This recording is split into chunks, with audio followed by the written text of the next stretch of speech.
Muito bom dia para quem é de bom dia, boa noite para quem é de boa noite. Se você não me conhece, muito prazer, eu sou Giovanni Vitorelli. Hoje a gente está aqui para fazer mais um pós-jogo. Hoje para falar do que aconteceu ontem lá na Vila Belmiro. O Guarani que foi derrotado pelo Santos por 4-1 e com ressalvas, porque poderia ter sido mais. Teve um gol do Gil, na minha opinião, mal anulado. E teve um pênalti dado para o Guarani em cima do Chay, que eu também não achei pênalti. De toda forma, o Guarani perde. O Guarani agora amarga a última colocação da Série B do Campeonato Brasileiro de 2024. Mas eu acho que tem uma coisa que o técnico, o Júnior Rocha, falou na coletiva pós-jogo, que faz sentido e que é pertinente, até porque, pelo menos até os 30, 35 minutos de jogo, o Guarani estava jogando bem, o Guarani estava com uma postura diferente, você via orientação tática dentro do campo, você via postura tática dentro do campo e você via um jogo de posições sendo bem feito. Tanto que não à toa o Guarani teve algumas chances de gol até. Teve um chute no travessão do Luan Dias e um gol que, assim, tudo bem, era uma situação difícil, era um lance rápido, mas jogando contra o Santos, numa Vila Belmiro, 0-0, não podia perder aquele gol, pelo menos é o que eu vejo. Acho que o Guarani teve pontos muito positivos, mas repito, o time que estava jogando até os 30, 35 minutos de jogo. Porque depois que tomou o segundo gol, o psicológico do time acabou, se abalou completamente e você não vê um jogador sequer que tem um mental forte, que vai continuar brigando igual maluco, que vai tentar levantar a cabeça do resto do time, que vai tentar mostrar que ainda tem possibilidade, que 2-0 não é um placar perdido. Não tem ninguém assim. E é por isso que eu falo que eu sinto falta do Regis. Comentei isso no Twitter e muita gente ainda acabou falando que eu tava maluco e tal. E eu até entendo quem acha que o Regis não faz falta nesse time. Ele não conseguiu ir tão bem no Paulista desse ano, nem na Série B do ano passado. Só que independente, cara, ele é o cara que fazia as faltas no meio campo, era o cara que se precisasse quebrar o pau dentro do jogo, ele quebrava, era o jogador que tinha um sangue fervendo para jogar bola, que tinha vontade, tinha um tesão danado para jogar bola, sabe? E nesse time você não vê ninguém assim. É o cara que, apesar de estar mal, é o jogador do mental forte, do psicológico forte, que ajuda o resto do time, que leva o resto do time para cima. É o cara que pode errar todos os lances do jogo, independente disso, ele não vai sumir, ele vai continuar batendo no peito, pedindo bola e tentando chamar o jogo. Foi o que aconteceu no Paulistão quando ele começa a jogar no time. O time pode até não ser, e não era tecnicamente melhor, não era melhor na bola. Era um time um pouquinho mais organizado que o time do Humberto defensivamente, e era um time que tinha mais tesão de jogar, era um time que parecia ter mais vontade, era um time com mais raça, mais empenho, e muito disso passava pelo Regis, que inclusive muita gente fala que não, mas eu acho que dentro do que ele conseguiu fazer naquela reta final do Campeonato Paulista é pelo menos louvável. E a gente deu ele para um rival que vai disputar o título, provavelmente junto com o Santos, que é o Goiás, e não trouxemos ninguém com essa capacidade. Quando a gente faz avaliação de jogadores, existe uma característica avaliativa, um indicador de desempenho, uma ferramenta dentro de campo que se chama mental forte, que é o jogador que não se abala durante o jogo, que é um jogador que pode errar quantas vezes for, ele vai continuar jogando da mesma forma, desempenhando algo em nível semelhante, porque os erros não acabam atrapalhando a forma dele jogar e o mental dele auxilia os outros companheiros dentro de campo. Então isso não é achismo, é até um indicador de desempenho individual de atleta, que é colocado em análise. O Regis era esse jogador, hoje a gente não tem ninguém assim dentro do... Eu não sei dizer dentro do elenco, porque tem jogador que ainda não estreou, mas pelo menos dentro dos 11 titulares. Não parece ter ninguém assim. O único que eu vejo que vibra um pouquinho mais, que dá um carrinho e grita, dá um carrinho e comemora, é o Lucas Adel, que inclusive de todo mundo aí eu acho que é o menos culpado desse time.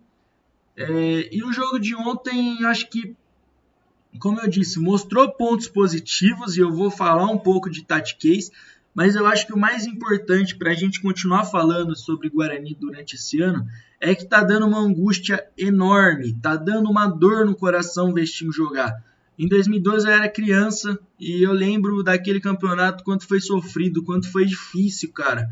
E a impressão, às vezes, é que a gente está passando a mesma situação, que a gente está repetindo um roteiro que foi criado naquele ano para jogar aquele campeonato brasileiro.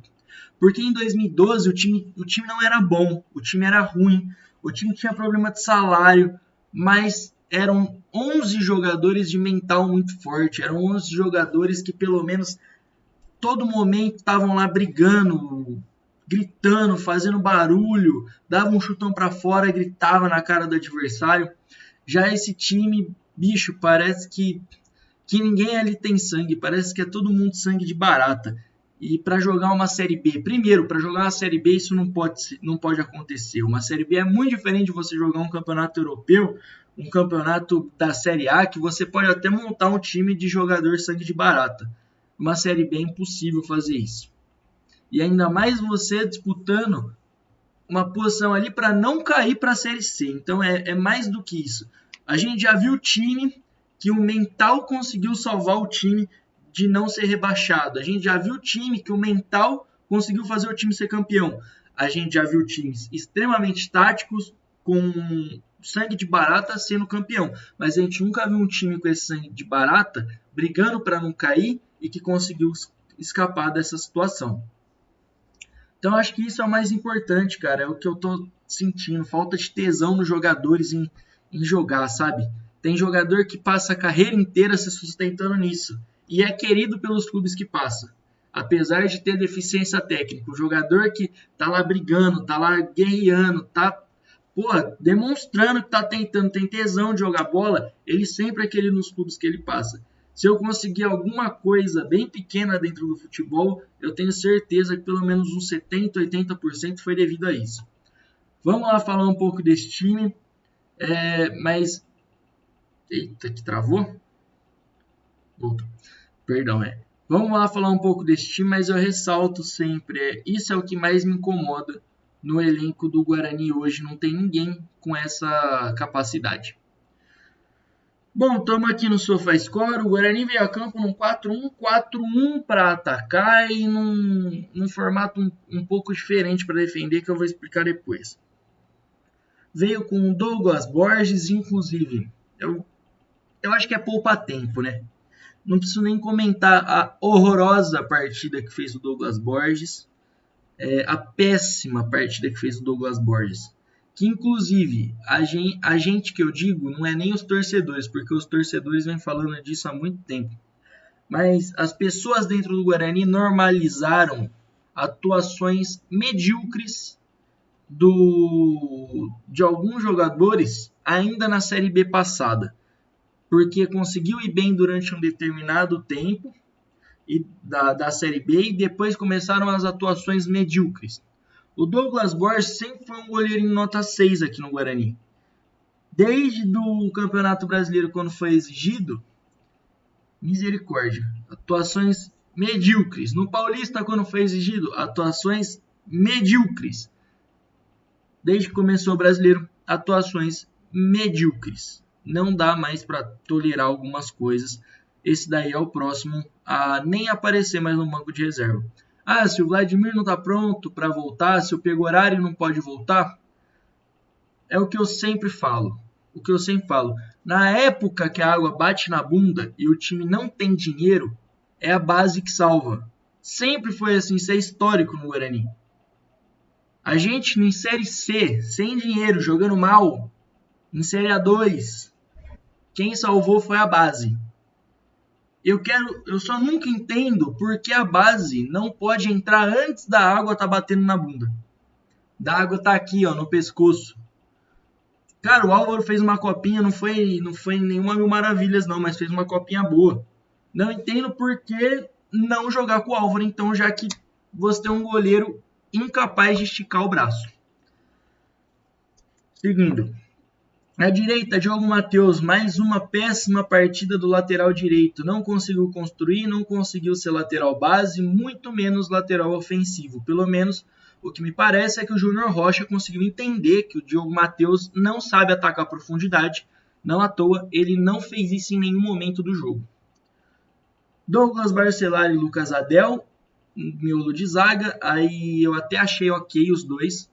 Principalmente quando o time se jogou ao ataque, ficou só os dois lá brigando contra o Morelos, o Otero, o Juliano, e ainda depois entrou o William, Casares, Rincon, que ficou os dois lá brigando sozinho. Acho que eles até conseguiram ir bem.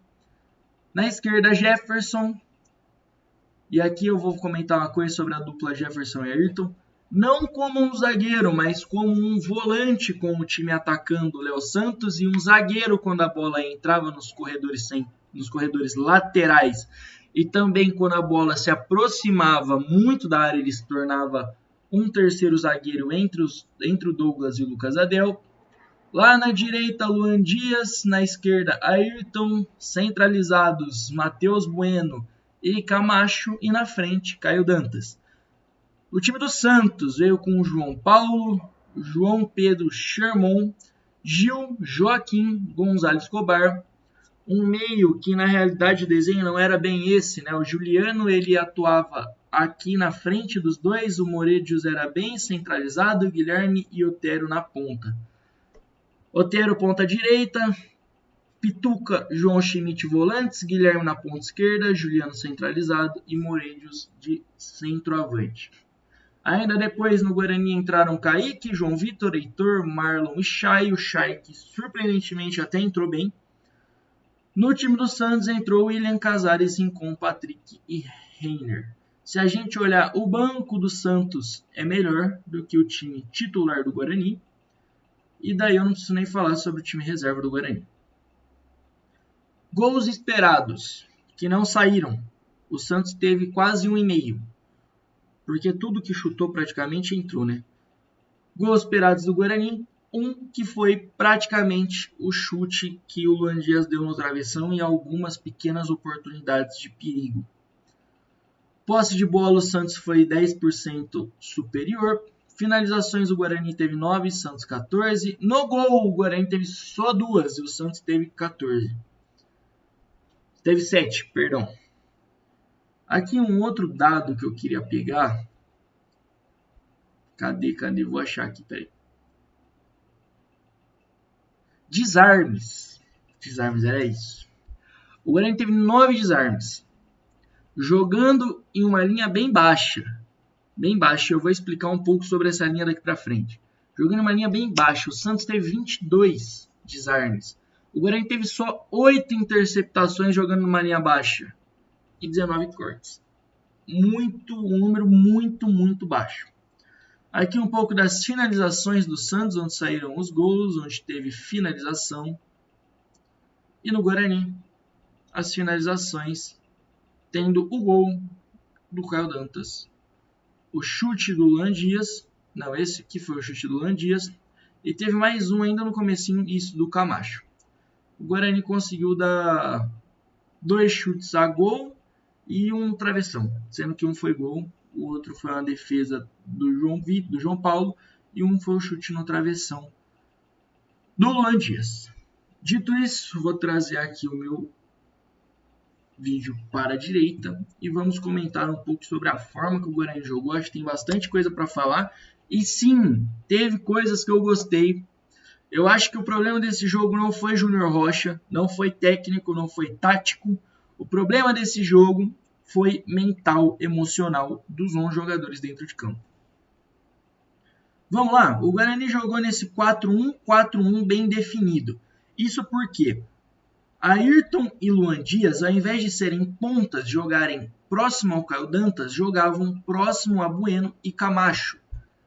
Jogavam assim de tal forma que os laterais não podiam sair até o meio-campo. Os laterais do Santos não podiam sair até o meio-campo para marcar esses dois. Porque se fosse, era muito fácil essa movimentação do Caio Dantas para aparecer nas costas dos dois laterais.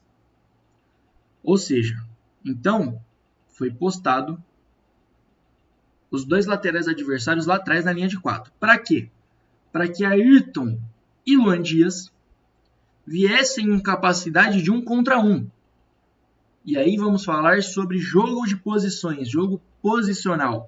Jogo de posições ele busca 4 superioridades. Basicamente é isso que ele se resume. Vai ser superioridade numérica, ter mais jogadores que o adversário em determinados pontos do campo. Pode ser na saída de bola, tendo 5 jogadores. Pode ser no meio-campo, tendo 5 jogadores. Pode ser no campo de ataque, tendo 5 jogadores. Basicamente, a busca pelos triângulos para que saiam triangulações, tabelas, e que você tenha sempre uma opção a mais que o seu adversário. Outra superioridade, superioridade qualitativa. Você ter um jogador atacando melhor do que o defensor defende. Ou seja, vamos pegar aqui no time do Santos o Sherman, que é um lateral bom no apoio, ruim defendendo. Não é ruim, mas assim, ele defende, ele é pior defendendo do que o Ayrton é atacando. O Ayrton tem superioridade qualitativa para cima do Sherman. Tanto que muitos lances saíram por aqui. O Luan Dias é um jogador habilidoso em 1 contra 1. Por isso, foi para cima do Gonzalo Escobar. E essa questão de 1 contra 1 foi criada muitas vezes durante o jogo. De que forma? Se a bola estava chegando próxima do Luan Dias para ele ir atacar esse espacinho 1 contra 1, aqui tem os dois zagueiros do Santos. Vou colocar aqui. O Gil e o Joaquim. Se a bola estava chegando nesse setor do campo, o Caio Dantas fixava no Joaquim e tentava trazer ele o máximo possível para o outro lado do campo, para o outro hemisfério do campo. Para quê? Para tentar tirar a cobertura que o lateral esquerdo do Santos ia ter nesse 1 contra 1. E o Luan Dias poder executar essa jogada. E o Caio Dantas fez isso muito bem durante o jogo, até por isso apareceu menos. Centroavantes de profundidade, que são centroavantes que tentam fixar a posição dos zagueiros adversários, no jogo de posição aparecem menos. É natural, é comum, a não ser que ele seja um falso 9 e venha receber bola aqui entre os dois meias, mas não é isso que acontece. Então, o jogo de posições ele tem muito assim, o jogador pode estar fazendo uma ótima partida sem aparecer muito para o jogo, porque ele está movimentando a defesa adversária. O jogo de posições não é sobre você conseguir levar a bola, não é sobre você conseguir levar a bola até um jogador em um setor. É sobre você movimentar a defesa adversária para que essa bola entre com facilidade no último terço do campo. Então essa era a outra superioridade, qualitativa. Jogadores indo para o 1 contra 1. Terceira superioridade posicional. Você ter um jogador mais bem posicionado do que o adversário em questão de finalização. Isso seria o quê? O Caio Dantas puxar os dois zagueiros o máximo possível para Camacho chegar, Matheus Bueno chegar e fazer essa finalização a longa distância. Aqui você tinha uma superioridade posicional. E tem uma que não é todo mundo que considera, não são todos os estudiosos que consideram, mas eu acho importante. Superioridade cinética. E isso foi outra coisa que aconteceu quando a gente vê Ayrton e Luan Dias. Um indicativo dentro do futebol e que serve para avaliar os atletas é como ele monta os seus apoios na hora de defender. Tomando em conta que o seu corpo tem o seu centro de gravidade, você tem que saber posicionar os seus apoios para que você não fique bambo, ou seja, posicionar os seus pés, suas pernas, para que, dependendo da movimentação do adversário, você consiga girar com facilidade tanto para o lado esquerdo quanto para o lado direito, ao mesmo tempo que você consiga estar pronto para dar um bote, se necessário, ou então dar um passo para trás. Quando você tem esse jogador fixado nos apoios, ele está esperando o combate, e você tem o Ayrton travando aqui, Luan Dias aqui, e isso aconteceu só no lado esquerdo, tá? O Diogo Matheus não ficou encarregado dessa função. Quando isso acontece, você tem ainda o lateral passando e tendo vantagem cinética contra esse daqui. Porque vamos supor, se o lateral direito está esperando o Ayrton fazer essa ultrapassagem, ele está pronto, esperando, olhando, fixado no Ayrton. E o Jefferson vem lá de trás, já na velocidade para fazer a ultrapassagem, ele tem vantagem cinética em relação a esse lateral oposto. Por esse lado, acontecia um pouco diferente. Quem vinha travar aqui era o Camacho. O lateral vinha para dentro para fazer essa cobertura e o Luan Dias aparecendo na linha de fundo. Eu sei, o Camacho está fraco no quesito defensivo, concordo. Porém, como o time com a bola ele é muito importante, ele sabe jogar muito bem com a bola no pé, ele sabe fazer saída de bola, ele sabe sair da pressão, ele sabe girar o jogo, tem chegada, chega no gol, finaliza, cria jogada, encosta para receber, não se omite do jogo. Só que agora a gente tem que ver como vai fazer nessa questão quando o time não tem a bola. Porque ele e Matheus Bueno junto não dá certo. Não tem como, nem com o Léo Santos jogando atrás dos dois. Por quê? Quando a bola entra nos corredores laterais, o Léo Santos fazia isso aqui. E o time baixava muito a sua linha. Então ficava assim, ó, dessa forma. Bola entrando nos corredores laterais, o Léo Santos entrava para ajudar na bola aérea. E eu achei show. Muito bem pensado. Porém, quando o time do Santos saía com a posse de bola e vinha chegando até o campo de ataque, o time também baixava a sua postura e o Léo Santos também entrava aqui, nessa linha da frente. O problema de frente da área exposta continuou o mesmo problema que o time tinha antes. O que eu acho que tem que acontecer é o Léo Santos entrar no meio da área só quando a bola está nas laterais, para ajudar na bola aérea. Show, acho corretíssimo. Porém, quando o time adversário tem a bola, eu acho que o Léo Santos tem que se posicionar um passo atrás só de Bueno e Camacho, ou o outro volante, porque os dois juntos não têm as capacidades de proteger a frente da área. Faz sentido? Pelo menos é o que eu penso. O nosso Mbappé da 019 estava muito sozinho. Coitado, o cara Dantas ficou muito sozinho o jogo inteiro e não conseguiu criar muita coisa. Ele vai aparecer menos nesse jogo posicional, porque é do centroavante, a não ser que seja um falso 9. Então, paciência, vai parecer que ele está jogando mal, não está, ele está cumprindo o papel tático. O jogo de posições ele tem isso. O jogador pode estar jogando bem mesmo, aparecendo pouco. E basicamente o jogo de posições são essas 4 superioridades. Vai tentar encontrá-las dentro de campo. O jogo de posições vai ter muita variação. O Diniz, por exemplo, fala que ele não tem jogo de posições, mas é sim um jogo de posições, até porque jogo a posicional não existe. Então, a diferença do jogo do Diniz é, no último terço do campo, os jogadores têm liberdade para se movimentarem como eles quiserem, mas o Diniz tem material humano para isso. Muito similar ao que era o time do Barcelona com o Guardiola. Tinha uma estrutura muito bem definida para chegar no último terço. Aí lá no último terço, com Davi Villa, Messi jogando de falso 9 e Eto'o, Alexis Sanches, você conseguia fazer os jogadores faziam as jogadas por conta própria, de tão habilidosos que eram. O time do Fluminense na parte de ataque é muito habilidoso, consegue fazer essas jogadas. Você tem o Ganso para misericórdia, ele colocar a bola onde ele quiser. Então, é um jogo posicional, o jogo do Diniz, mas que tem algumas diferenciações. Porque os jogadores se movimentam da forma que quiserem no último terço. Ah, mas o Marcelo sai da lateral esquerda e vai para a ponta direita. Gente, se isso não é treinado, eu sou maluco. Porque não existe um lateral pensar do nada. Agora eu vou sair e virar a ponta esquerda lá no pau do escanteio do lado direito. Não. Isso é treinado. Porque se o Marcelo perde a bola ali, você repara que tem uma estrutura bem definida para suprir a ausência dele no lado esquerdo. Então eu acho que muitas vezes o Diniz coloca esse papo para não dar a entender que o jogo dele é posicional. Mas é. O Abel tem muito jogo apoiado, mas ele também tem jogo posicional quando joga contra times de linha baixa. Os grandes técnicos usam as duas formas de jogar, tem sua preferência. O Abel tem a preferência pelo jogo apoiado, mas quando precisa usar o jogo posicional, ele sabe usar. E acho que isso diferencia o grande técnico, quando ele sabe fazer essa diferenciação do jogo.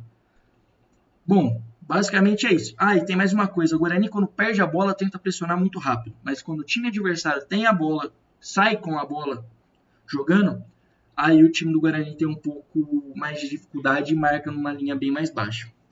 O que eu acho que falta é mental pro time. Acho que esse time ainda pode acertar. Eu gostei do que o novo técnico propôs ontem. E falta alterar algumas posições. O Ayrton não pode marcar lateral. Ele não é nem que ele não sabe. A impressão que dá é que ele não quer mesmo. Porque no lance do gol, ele vê o lateral passando e ele não vai atrás de marcar. Ele deixa. E aí fica buracos, fica espaços. Isso não pode acontecer. Tá certo? Eu não vou mostrar os melhores momentos hoje, porque eu acho que o torcedor bugrino não precisa disso, mas eu espero que tenha dado para entender um pouco do que eu vi dentro do jogo. Eu tinha muitas anotações, eu queria falar até mais sobre, mas eu sei que não é muito o momento disso. A gente deixa para a próxima partida. Acho que hoje tinham coisas mais essenciais para serem ditas. Fechou? Peço desculpa pela demora em sair esse vídeo, mas eu agradeço muito a você que sempre acompanha, que sempre está aqui. Te convido a deixar o like, se inscrever no canal do Bugrecast, seguir o Bugrecast em todas as redes sociais, Instagram, Twitter e aqui no YouTube mesmo. E também te convido a me seguir nas redes sociais, no Instagram vitorelli.psd e lá no Twitter vitorelli.final. Show!